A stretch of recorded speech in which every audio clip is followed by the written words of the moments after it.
안녕하세요. 태국 김한입니다. 오늘은 금요일이네요. 네, 금요일이고 마침 중요한 뉴스가 나와가지고 제가 그거에 대해서 한번 또 썰을 풀려고 합니다. 무슨 뉴스냐면요, 한국으로 여행을 가는 태국인 관광객이 20% 줄어들었다. 저는 그걸 보면서 정말 태국에서 사업을 하거나 어떤 경제적인 활동을 하는 사람들에게는 그런 뉴스가 달갑지 않을 거구나 라는 생각이 들었습니다. 왜냐면요, 이제 생각해 보세요. 관광을 간다는 거는 관심이 있어서 가는 거예요. 그리고 뭔가 즐기고 싶어서 가는 겁니다. 그런데 관광을 안 간다? 관심도가 떨어진다는 얘기죠. 그럼 관심도가 떨어진다는 얘기는 한국에 가서 체험하고 온 사람들의 수도 그만큼 줄어든다는 겁니다.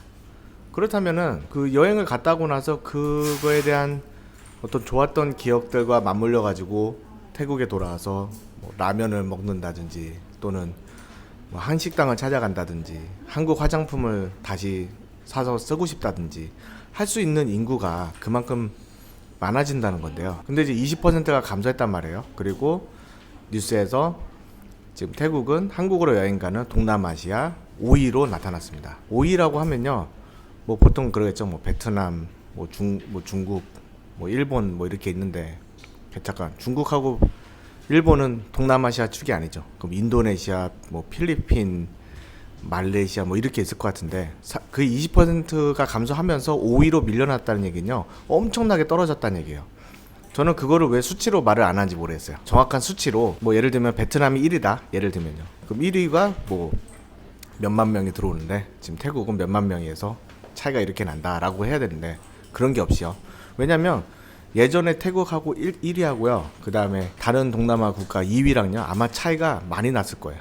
굉장히 많이 났을 거예요. 그런데 이제 많이 거기서 5위로 밀려났다는 건요, 굉장히 많이 떨어졌다는 거거든요. 왜냐면 2위하고 3위하고 4위하고 계속 간극이 있어가지고 많이 벌어졌을 거란 말이에요.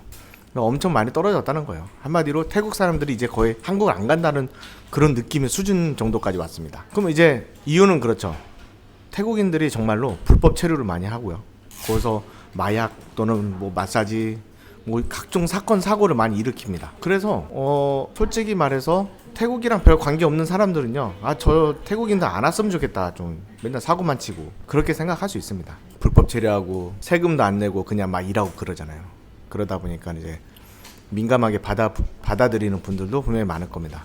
저도 동감은 해요. 그런데 다르게 생각하면요, 한국에서 지금 구인난이 있어서 그렇게 많은 태국 사람들이 불법 체류를 해서 살아갈 수 있을 만큼의 어떤 공급이 있다는 거잖아요. 수요가 있다는 거는. 그러면 그 공급자들을 음지에서 양지로 끌어올려야 되는 그런 게 필요하다고 봅니다, 저는 정책적으로. 그러니까 무조건 이거를 막 막고 막 저기 법률적으로 막 어떤 규제로 막 제한을 하지 말고, 그거를 좀 더 정책적으로 어떻게 하면은 이 음지에 있는 사람들을 다 양지로 끌어올려서 한국의 재원으로 쓸 거냐에 대해서 생각을 해야지, 그냥 막 법적으로만 이러면 불법이니까 그렇게 생각하면요, 모든 사람을 다 불법으로 만들게 되는 그런 것 같습니다. 제가 느끼기에는 그래요. 한국의 지금 어떤 법률이라든가 규제는요, 나쁜 것을 골라내기 위해서 그런 게 아니라 더 많은 규제를 통해서 더 많은 나쁜 사람들을 양상해 나간다, 뭐 그런 느낌입니다. 그러니까 뭐 모두 나쁜 사람이 아닐 수도 있는데 규제가 바뀌면 나쁜 사람을 변해거든요. 제가 이제 큰 피해자예요. 왜냐면 과일 비누를 팔고 있었는데 한국에서요, 2020년에 갑자기 법이 바뀌었어요. 과일 비누는 불법이다. 이제 과일 비누 왜 불법? 먹는다고. 그거 팔다 걸리면 너네 벌금 맞고 규제를 가한다. 그러니까 과일 비누를, 솔직히 말해서 과일 비누 보고 먹는 인구는 있을 수도 있죠. 가끔, 아주 가끔. 그래서 아예 그냥 막아버린 거예요. 그러니까 그거 조금 어떤 문제가 발생했다 해서 그냥 전체를 막아버린. 그래서 저는 과일 비누를 못 팔게 됐어요. 결정적으로 과일 비누를 못 팔게 돼서 매출도 감소하고, 그래서 저는 한국에 대한 투자를 걷어들였죠. 이건 극단적인 제 케이스의 한계의 이야기입니다. 그리고 지금 한국에서, 저도 이제 한국에 있어 봤는데 일할 사람이 없어요. 아무리 뭐 월급이 문제가 아니라 사람이 없어요. 일할 사람이. 뭐 그러면 그러죠. 그거 한국어 뭐 저기 뭐 2급 수료하고 그다음에 비자 신청해서 그렇게 들어와라. 그럼 정부가 그걸 한데 모아서 뿜빠이 해주겠다. 그건 대정부 그런 정책이잖아요. 왜 기업 간에 어떤 그런 거를 하지 않고 정부가 다 모든 거를 하려고 그래요. 그러다 보니까 이런 부작용이 나는 겁니다. 물론 이게 뭐 한국 경제 생활에 경제에 얼마나 파급을 끼치는지는 저는 모르겠어요. 하지만 제 느낌은 그래요. 만약에 이런 식으로 계속 규제 막 다 불법 체류자 만들어 버리고 음지로 더 파고들게끔 하면요, 제 생각에는 머지않아 어떤 그런 부작용이 다른 식으로 나타나지 않을까.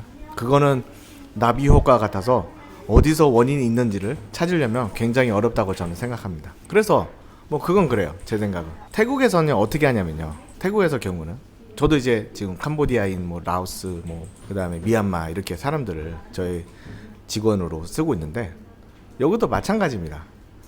태국 사람들이 이런 일들을 안 하려고 그래요. 한국도 그러다시피 태국 사람도 이런 일을 안 하려고 그래요. 임금은 올라가죠. 눈은 높아졌죠. 이런 일을 안 하려고 그래요. 그러면 이제 어떻게 하냐, 기업이 이제 기업하고 그 직원이 같이 비자를 신청해서 그 회사에서 일을 하게 합니다. 그러면은 이제 일을 하잖아요. 그럼 비자를 신청해서 처음엔 관광 비자를 들어와요. 그래서 그거를 회사가 서류를 작성하고 이제 에이전시를 통해서 또는 뭐 직접 하든지 그렇게 해서 정상적으로 등록을 해요. 언어는 그 기업에서 해결해야죠. 예를 들면 말이 안 통해. 근데 이 사람들이 뭐 예를 드는 거예요. 뭐 예를 들면 그러니까 태국어로 못 하잖아요. 그 영어는 해. 예를 들면 그럼 영어로 대화가 가능하면 되는 거잖아요. 거기서 대화가 안 돼서 이 기업이 망하든지 안 망하든지 성공하든지는 기업이 다음 단계에서 그거는 결과물이 나오는 거지, 언어가 굳이 필요 없는 업종도 있단 말이에요. 예를 들면 그런 거에 대해서 약간 좀 자유로워요. 그러다 보니까 외국 이제 노동자들, 저기 태국 말고 태국 옆에 뭐 미얀마, 캄보디아, 라오스 이런 사람들이 와서 많이 일을 합니다. 그리고 불법적이 아니고 합법적으로 해요. 물론 불법적으로 하는 거 진짜 많습니다. 진짜 많아요. 막 돌아다니면요, 식당, 시장 뭐 보면 뭐 비자도 없이 일하는 사람 많아요. 근데 그건 안 걸렸을 때 얘기고, 혹시라도 누가 신고하거나 혹시라도 누가 와서 검사를 했는데 걸렸다 그러면요, 고용주는 굉장히 큰 타격을 받습니다. 범죄자가 돼요. 그렇기 때문에 그런 식으로 음지에 있는 사람들을 양지로 끌어올려서 좀 더 효율적으로 관리를 하는 게 낫지 않나. 그런 면에서는 이런 그 외국인 노동자에 대한 법률 정책은 태국이 한국보다 한 수 위라고 봅니다. 그래서 제조업이 잘 돌아가요. 그러니까는 만약에 지금 저보고 한국과 같은 법률로 태국에서 한다 그러면요, 사업이 안 돼요. 어떻게 해요? 누가 태국어 시험 봐가지고 그 시험 본 거를 정부한테 등록을 하고 정부는 막 뿌려요. 그런데 사람이 그 자기가 과거에 했었던 일이 뭐 예를 들면 제조업 중에서도 누구는 페인트 칠하고 있는데 누구는 뭐 용접을 잘해요. 그런데 그거와 상관없이 다 합쳐서 그냥 정부가 뿌려주겠다, 신청하면 우리가 나눠주겠다 이래버리면, 이 사람은 이 손 재주가 그게 아닌데 페인트 칠해야 되는 사람인데 용접시킬 수도 있고, 그러니까 적성이 안 맞는 일을 하게 되는 거죠. 그렇다면은 적성이 맞는 일을 개인과 기업이 합법적으로 그리고 정부의 통제 하에서 이루어지도록 하는 게 저는 좋다고 봐요. 그래서 그런 문제가 시작이 돼가지고 태국인들이 이제 가면은 얘네 또 일하러 왔구나, 얘네 또 사고 치러 왔구나, 뭐 마약 팔러 왔구나, 뭐 이래버리잖아요. 물론 뭐 그런 사람도 있죠. 없는 게 아니에요. 왜냐면 너무 많이 가니까 그런 사람들이 많이 갈 수도 있는 거죠. 사람이 많이 가면 사고도 많이 나요. 지금 베트남 사람들이 뉴스가 안 나오는데 아마 사람이 그나마 적게 가서 아닐까? 지금 이제 태국에 가라앉았잖아요. 예를 들면 태국인들이 점차 없어지고 그러면 이제 다른 나라 사람들이 또 사고를 치면 그게 뉴스화가 되겠죠. 그래서 저는 이제 그 태국 사람들의 한국 방문이 줄어들면 줄어들수록 태국에서 어떤 한국 관련 사업을 하고 있는 사람들이 지금은 피부로 와닿는 타격은 안 받을 거지만은 계속적으로 누적이 되면요, 향후 5년 10년에는 이제 한국이란 나라는 태국 사람들에게 더 이상 동경의 나라가 아닐 수도 있다는 거예요. 그러면 이런 사업을 하는 사람들 입장에서는 굉장한 타격이죠. 왜냐면은 예전에는 한국 가서 돼지갈비 맛있었어 그래서 와가지고 돼지갈비집 가는데 이제는 뭐 일본에 더 많이 가서 일본 스시집을 더 많이 가요. 스시 먹는 거고, 뭔가 다른 이제 대체할 그런 음식이라든가 산업, 화장품도 그렇고요. 그럴 수도 있다는 거예요. 지금은 한국 화장품 유명하지만 뭐 언젠가는 다시 또 일본이 돌아올 수도 있고 뭐 그렇잖아요. 그래서 그런 거에 대한 것을 고려했을 때 저는 이 뉴스를 보면서 정말 큰일 날 수준은 거의 이제 다가왔구나. 태국과 한국의 어떤 교류 관계가 점차 나빠지고 있구나라는 걸 느꼈습니다.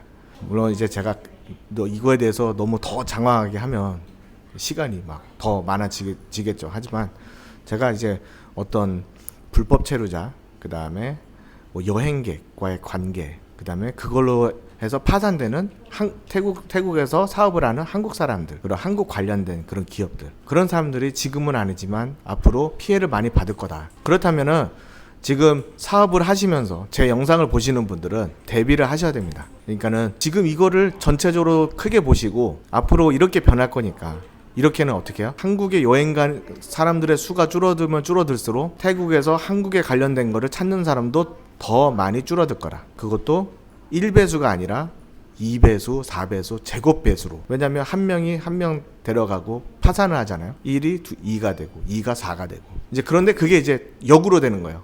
8이 4가 되고 4가 2가 되고 2가 1이 되고. 이제 그런 식으로 계속 줄어들 거니까 여기서 태국에서 이제 한국 관련돼서 사업하시는 분들은 지금 당장이 아니라 약간 한 3년에서 5년 정도 예측을 좀 해보셔야 됩니다. 지금 한국에 찾는 태국인 관광객 수가 줄어들면 줄어들수록 여기서 한국에 관련된 사업을 하는 사람들의 인기는 더 줄어들 거다. 한류가 가라앉을 거다.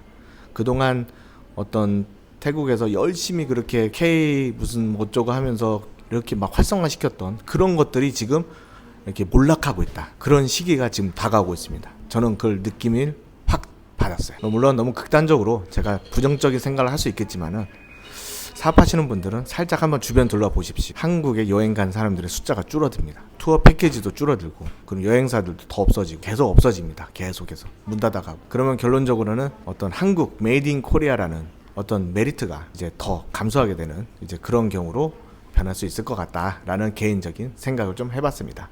제 사업도 마찬가지예요. 이제 태국 거를 한국에다가 수출해서 팔아야 되는데 이렇게 태국 사람들이 저기서 사고 치고 있으면 태국 제품이 안 좋아 보이겠죠. 더 싸 보이고 국격이 낮아지는 거죠. 그것도 태국 사람들도 많이 걱정하고 있습니다.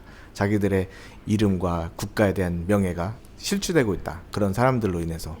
하지만 어떻게 보면 다시 다른 쪽으로 생각하면 실추를 안 시키려면 정책적으로 음지에 있는 것을 양지로 끌어올리는 그런 세련되고 고급스러운 정책이 받쳐줘야지만 해외에서 우리가 그러잖아요. 우리가 한국 제품을 해외로 날리는데 그런 사람들이 한국을 더 많이 알아야 되는데 이제 시대가 바뀌면서 새로운 나이대가 한국 여행 가는 숫자가 더 줄어들고 어려워지고 그러면 그 사람들은 대체로 다른 나라를 찾겠죠. 그러면 그럴수록 한국에 대한 국격은 같이 떨어지게 되는 겁니다. 저는 그렇게 생각을 해요. 그래서 모르겠어요. 저는 정치적인 얘기는 안 하지만 정치가 아니라 이거는 어떻게 보면 정책에 대한 그런 저만의 생각을 한번 오늘 썰을 풀어봤습니다. 오늘 하루도 좋은 하루 되시고요. 항상 힘내는 하루, 활기찬 하루 보내시길 바랍니다. 자, 그러면 다음 좋은 썰로 다시 찾아뵙겠습니다. 자, 그럼 안녕.